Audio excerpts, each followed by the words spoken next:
Welcome back to the Most Valuable Player podcast. My name is B-Man. I'm here with T and I'm here with Sosa, and we're back again with another episode. This time it's a NBA edition. This will be our second one, right? Yes. We tried to do it last week, but we didn't get a chance to. The DJ room downstairs was booming.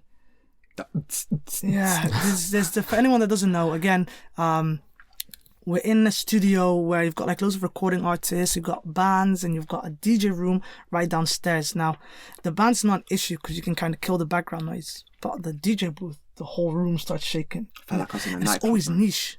Yeah. It's always niche. That's what kills it. Jamie always, Duggan. Yeah, it's just mad. Anyway, but we're here now. We've got time. It's 11 o'clock at night in the UK. Well, no, it's nearly midnight, actually. We're going to talk about the NBA. We're going to talk about the draft in particular. 2018 draft. A year ago, when we did the podcast, we did a 2017 NBA redraft. It was like one of the first podcasts we ever did. Yeah. And that was quite enjoyable. So me and Sosa earlier, we had a discussion about who we think would go like top 5 and whatnot. And we didn't get 5 minutes until we were like... 5 minutes until I got sick and tired of his comments. But that's just me, though. That's just me, though. Yeah, that's just me, though. Yeah. But I just want to put on the podcast, really. So Can't wait to hear this, man. yeah. You know what? Maybe I'm overstating a little bit too much, and then it's going to be underwhelming. But I got so irritated with him. I was like, I don't know how he got irritated with me. When I got irritated with him. Yeah, no, because my first pick was left-sided. So my first pick was left-sided. Let's start off with that then. Yeah. Okay. So we're doing the redraft for 2018 draft that went past. Yeah. So start off. Let him start off. Who are you taking number 1? Luka Doncic. Who are you taking number 1? Luka Doncic. I'm not taking Luka Doncic number 1. And he got mad at me. Okay. No, but listen, no. I didn't get mad at that. I said I was going to take Trae Young number 1, right? Okay. And I'll tell you, let me break it down to you. This is what I said to him, right? I felt I could visibly see his ceiling based on the NBA era that we're in. We are in a space and pace. I said this a year ago. This guy's prototypical. This guy is Steph Curry. No, maybe not on the level. Maybe not. But he's doing, he puts up numbers. Do you know what his game high is? Career high, sorry. He got... 35. It was against... Who is it now? Is it like Toronto Raptors where he got like a bunch of points? 49. He scored 49 last season? 49 last season. I didn't know that. Yeah. But, so then I followed this up. This is the question that I followed him up with. I said, okay, no, I can see Luka Doncic is brilliant. And he is. He had the rookie of the season, well deserved. Is he going to be better than Paul George? Luka? Yeah. He can be. But do you think it's going to be better than Paul George? Yes. Do you think it's going to be better than Kawhi Leonard? No. Is it going to be better than LeBron James? No. Do you think he'll reach... Just tell him what you said. Okay, so this is what I said. Now, bear in mind, I said he has the potential. Don't backtrack now. I said he has the potential. I'm not backtracking. That's what I said. Quote me for this, yeah? You can write this down later. I said he has the potential to be as good as Larry Bird. Is that a stretch? It's a stretch. But I'm saying he's got potential. It's not insane. I don't think that's crazy. No, what's so bad about that? This guy. Do you guys know who Larry Bird is? Yeah, but he said he has the potential to. Exactly. Do you think he has the potential to be Larry Bird? Personally, I don't know. No here's way. the thing, yeah? No way. I don't see it all. When we talk football, we get some reactions. When we talk basketball, this guy gets so emotional. He gets so emotional. I can't deal with it. Look, me putting Trae Young is just because of what I like to see in my player. Right? So if we're now going back to the number 1 pick, which was Phoenix Suns, they would be stupid not to take Trae Young. Although, Luka Doncic was the one that outperformed everyone. I just think I said this like a year ago. I said to him, okay, cool. He's on a high right now, and he can shoot, he can rebound, he can pass. How much better all his stats going to be? And your argument was, well, it's limitless. It can go as high as it can. Although I think the thing with Trae Young is, I think it's just going to light up the league for the next 6, 7, 8, 9 years. And it's already based on what he's doing right now. And considering this, he had a horrible start to the year. Horrible start to the year. And statistically, he actually caught up to Luka Doncic. Do you know it's only like, on average, 1.5 points away from what Luka Doncic averaged. He averaged less rebounds, which is a given. Yeah. But he averages more assists. His field goal percentage is not as high as Luka Doncic, but his 3-point field goal percentage is tons higher. But that's how I take him. I don't think that's too much of a too much of a stretch on my part. But who would you take second to? Trae Young. You take Trae Young, Yeah. right? I'd be an idiot if I didn't take Luka Doncic second. Yeah. Right? Who are you taking second? Trey J. Jaren Jackson Jr. That's who I take. That's who I take second. That's who I take second. Now, you guys took... Well, you took Luka Doncic second, so I can't say anything to this guy, yeah? So, here's my opinion on why I picked... So here's my opinion why I picked it. This guy, man, I can't give an opinion because this guy's going to be cracking up. You know what I said to him? When he said that, I told him to shut up. We're going to talk. We're going to talk on the podcast. I don't want to hear it no more. Wow. I don't want to hear it no more. And go on, tell here's my reasoning behind it, yeah? So for a guy in his first proper year in the league, yeah, although his stats haven't been monstrous, what has been incredible for this guy is that fact that he's willing and able to play defense. And that's what I've rated highly in this guy. And that's really the reason for me picking him second, because I've already seen his defensive capabilities. His offense, just like guys that you've mentioned like Paul George and Kawhi Leonard, they weren't gifted offensively from the start of their careers, but they grew into that. And that's something that he can grow into. But defense is something that guys have to be willing to do from the get-go. Okay. And that's something that he's been able to do from the start. So that's why I'm more willing to, because he seems like, as far as everything else, he can hit a 3-ball, he's got a decent shot on him. His interior defense is great for a guy his age. And he's got athleticism. He can even take guys off the dribble, other bigs. So that's why I've considered him to be the second pick. I fully understand those reasonings, but you've left out plays like, I would never take him over Ayton. Ever. No, I would. The guy averaged 16 and 10 in his rookie year. In a system where they wouldn't even give him the ball. At the start of the season, not even the start of the season, we're talking like 3 quarters along the season. That's how long it took the coach to realize just how monstrous DeAndre Ayton was. How many times did they give him in the post? Even pundits were like, why on earth are you not feeding him? He was feeding off scraps. And this guy averaged 16 and 10.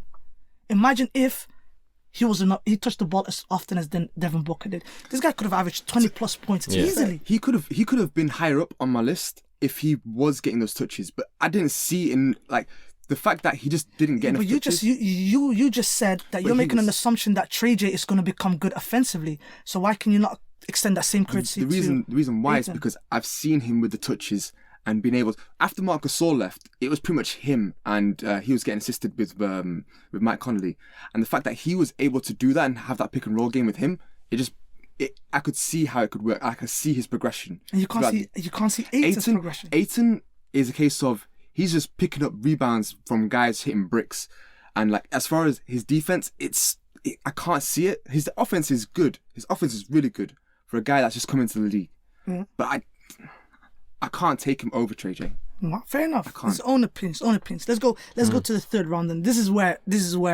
it gets a little bit sticky. Because I don't even have Trae J going 3 for me, but I don't even have Trae J going 4. I think you know that I'm going to pick Trae Young at 3 now.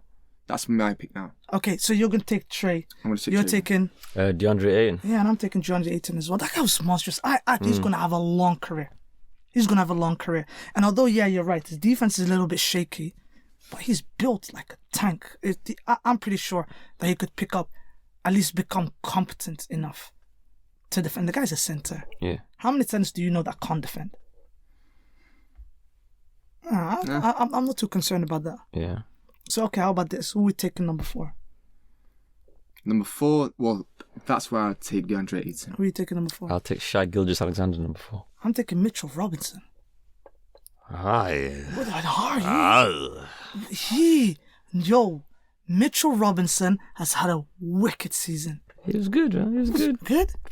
Not top 4, good. Good? Shai Gilgeous-Alexander could barely hold the rock in his first season. I'd take Shama over him. Nah. I'd take Shama over him. Gilgeous-Alexander's potential I would take Marvin Bagley the third over him. Nah. His ceiling is higher than all of these guys. How about this? If he wasn't injured, I'd have Porter Jr. going top 3. If he wasn't injured. Yeah, Porter Jr. His high school year was just ridiculous. Yeah, he was projected to go number 1. Period. No Ayton, no none of that. He was projected to go number 1 until he got the slip disc. We need to see him play. Imagine if he was Rookie of the Year. That's Zion's man. Like, I don't think he'll play enough to win Rookie of the Year. He's in Denver, so he's not going to play enough to win Rookie of the Year. That's true. To be fair, he'll have a good season. There'll be rotation. Do you know why I'm taking him? Yeah. Did the guy not? Is he like he had so many blocks that he's on like? Is he in the top 10 list already for New York? Or like top 15? What? Of all time? Yeah. Really? Yeah. No, I'm not kidding. He was. I'm sure there's some really strange stat where he blocked so many shots for the New York Knicks in his first season that he skyrocketed up the ranks. I know he was like this season. He was really high up there as far as blocks go. Because like as far as other guy's a defensive like monster. he was like really high up. This guy's a defensive monster. Yeah, but so is Jaren Jackson, and he's got an offensive game as well. So you take him over Jaren Jackson Jr. Yeah.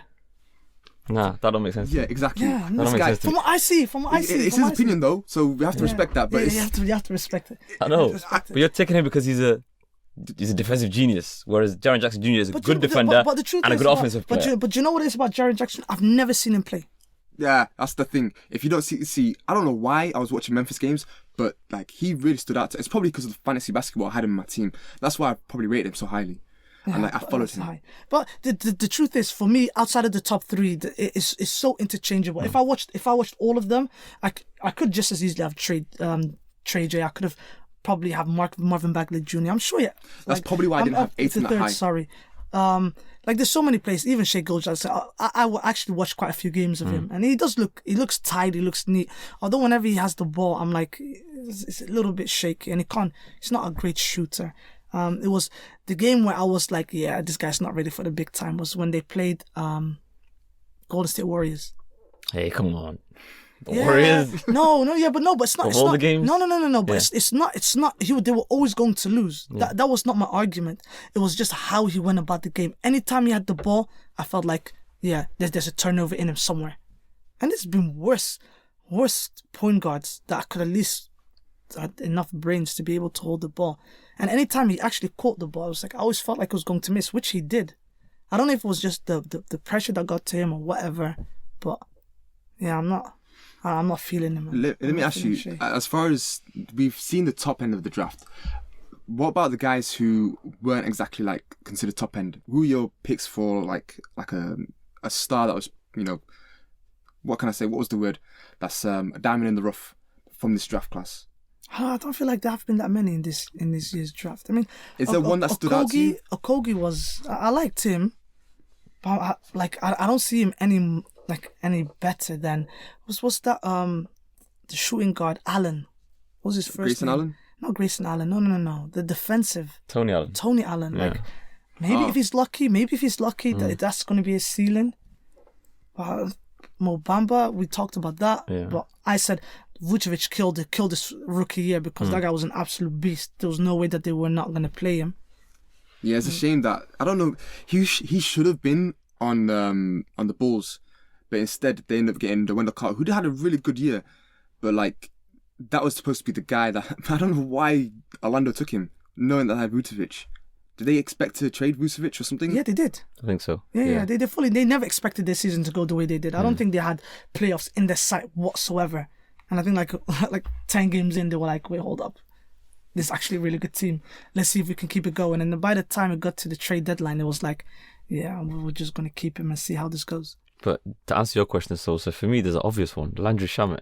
Oh, yeah. Yeah. It has to be Landry Shamet. Yeah. Some of the big shots he was hitting against the Warriors in those playoff games on the road, he just looked fearless. He's going to turn into an amazing three-point shooter. Do you know what? I knew nothing about him up until he got traded to the Clippers. He was part of the whole Tobias Harris trade. And this was when I was on Twitter and I saw loads of people saying, oh man, it's a shame you're leaving. I loved having you here. Oh man, you have to come back. And I was like, man, this guy can't be that good. Yeah. But he's solid. He's a solid shooting guard. Remember I called you that time and I said, when they did the trade, which one was the valuable asset? Was it the Miami pick they were getting from Philly, or was it Landry Shamet? Yeah. And by far, it's Landry Shamet now. By far, Landry Shamet is that guy. He's been like, a pick is good, but a player that's been able to provide good minutes and shooting, it's invaluable. Again, it just shows how good the Clippers are going to be when he is just another piece in the team. Do you know what's funny? I've got NBA 2K20 and I've been like playing some of the modes. Yeah. And they always have the Lakers winning everything. Every single year. It's not. I don't see it. Not ahead of the Clippers. No way. Yeah. But they show no love. Usually like NBA 2K 15, 16, 17, and even to a certain extent 18, they always show the Raptors like the ridiculous amount of love. Like ridiculous. Like for some reason, after one season, like the Raptors always win it. Last year's Raptors on the game kept on winning it, didn't they? Yeah. And now, it doesn't matter what you do. Even when I watch King of the Fourth Quarter, which by the way, love him. Absolutely love King of the Fourth Quarter. Whenever he does all his challenges, the Lakers are always winning in the first year. Always. But then I'm looking at this Clipper team and I'm like, this team is stacked. Yeah, when you look at both teams, you see the Lakers and you can clearly see what they don't have. And you can say they don't have this, they don't have that. Yeah. That's going to be a problem.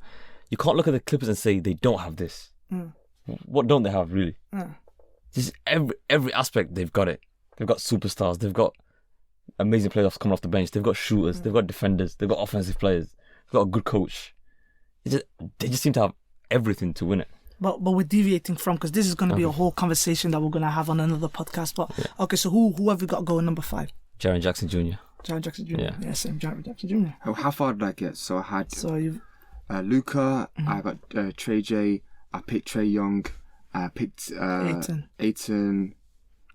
At this point, I gotta give love to my boy Marvin Bagley, because I've seen him play. Although he didn't have the greatest of starts, and Fred Hoiberg was slightly to blame for that, because they played Bielitsa, who for some reason or other was just lights out for like the first couple of months at Sacramento. He was on fire. Him in fantasy. He was on fire. Oh yeah. What did you call him? Bielitsa. Bielitsa. He was on fire. Yeah, he was like ridiculous, and that's where the friction started between Hoiberg and is it Hoiberg? No, Jaeger. Jaeger. Dave Jaeger. I was going to say, was it Hoiberg? Yeah, Hoiberg was at Chicago. Dave Jaeger. That's where the friction started, because it's like, yo, we picked him number 2. You're playing this guy, and then it's like, all right, fine, I play this guy, and then he wasn't integrated to the team properly. We started slipping up on games, and that's where we kind of had a dip. But since then, like after the All-Star break, like most rookies, after the All-Star break, it's like they've gone through that rookie wall and they've finally got their footing in. Can't believe that is a Sacramento Kings fan. It still takes me a while. That's really like, it's gone. Like, yeah, it's deep seed, and that's all your fault. Yeah, but I think it's fine now because they're improving. So he has something to identify with. I've got something to root for now. Yeah. That was when he was like, Sacktown. I was like, turn it off. I don't want to see that. I want to see that garbage. But they're okay now. They're okay now with the Aaron Fox. Gave Harrison Barnes disgusting contract. They weren't getting no free agents. Doesn't matter. You think I'd rather get Kyrie no or KD's coming there? Get the hell out of here, man. No. Harrison Barnes was their best option. That is a horrible option. I'd rather not have him. That's real. That's real life. They signed. They traded for him, knowing that he was expiring, just so they can re-sign him. Just that sentence alone. Harrison Barnes is the best option. Harrison Barnes is no option. He's absolutely no option. Just cash considerations. We'll take that. Oh my God. But yeah, anyway, guys, we're going to put a stop to the podcast there. Guys, thank you so much for listening. If you've got a top 5 for the NBA, please leave it on the comments. And do you know what? I reply to all the comments that people drop. So I'll be commenting. Name your top 5. Yours. Yeah, name your top 5. Please like, subscribe, share it more than anything. And we'll be back again soon. Definitely. So, peace.